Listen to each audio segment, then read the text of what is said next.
Hello అండి, ఈరోజైతే నేను వంకాయలు హార్వెస్ట్ చేస్తున్నానండి. ఇది గుత్తి వంకాయలకు పనికొస్తుందండి. చూసారా, ఇదిగోండి చెట్టు నిండా కూడా గుత్తి వంకాయకి రెడీ అవుతుందండి. ఈ మొక్క అయితే అండి అద్భుతం అనుకోవాలండి. వంకాయలు తీస్తుంటే మళ్ళీ మళ్ళీ హార్వెస్ట్కి రెడీ అవుతుందండి. చూసారా, చెట్టు నిండా వంకాయలు. ఈ మొక్క మీద ఈ పిండి ఏంటి అనుకోగలరు, పొయ్యి బూడిదైతే వేసానండి. కాస్తంత పెస్ట్ వచ్చింది, ఇంకా అలాగే కండ చీమలు కూడా వచ్చాయి. సో నేను పెస్ట్ కోసం పొయ్యి బూడిద వేసానండి. ఈ బ్రింజాలు సైజు చూడండి, చాలా పొడుగు వచ్చింది. ఇదైతే నేను విత్తనానికి ఉంచేస్తున్నానండి, కట్ చేయను. ఓకే అండి, ఇక హార్వెస్ట్ అయితే స్టార్ట్ చేస్తున్నాను.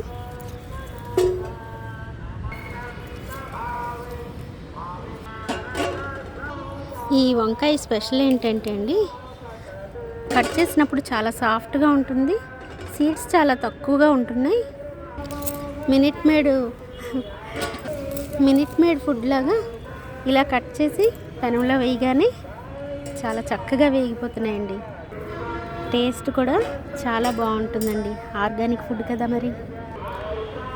ఈ వంకాయలో ఏ కలుపు వేసుకున్నా, సాంబార్కి వాడినా, గుత్తి వంకాయ చేసుకున్న ఆహా ఏమి రుచి, తినరా మైమరిచి అన్నట్టు నిజంగా వంకాయ కూరల్లో రారాజేనండి. ఇంకొక విషయం ఏంటంటే అండి, దీని మెయింటెనెన్స్ విషయానికి వస్తే అండి, అప్పుడప్పుడు గొప్పలు తవ్వడం, వారానికి 10 రోజులకి ఫర్టిలైజర్ ఇవ్వడమేనండి. మన పని మనం చేస్తే వాటి రిజల్ట్స్ అయితే అవి ఇచ్చేస్తాయండి. చూసారా, ఎక్కడ కూడా ఒక పుప్పు అన్నది ఉండదండి. ఇంట్లో పెంచుకుంటే ఇదే బెనిఫిట్ అన్నమాట. ఇంకా మనం చేయాల్సిన పని ఇంకోటి ఉందండి. అక్కడక్కడ ఫ్లవర్ ప్లాంట్స్ అయితే వేసుకోవాలండి. దీనివల్ల పాలినేటర్స్ ఆటోమేటిక్గా వచ్చి మనకంటే కూడా అవి చక్కగా పాలినేట్ చేసి వెళ్ళిపోతాయి. మన గార్డెన్కి అందం ఉంటుంది, పూజకు పువ్వులు వస్తాయి, అలాగే మన కాయగూరల యొక్క పువ్వులకి పాలినేషన్ కూడా అయిపోతుంది. సో అక్కడక్కడ మనం ఫ్లవర్ ప్లాంట్స్ అన్నవి పెట్టుకోవాలండి.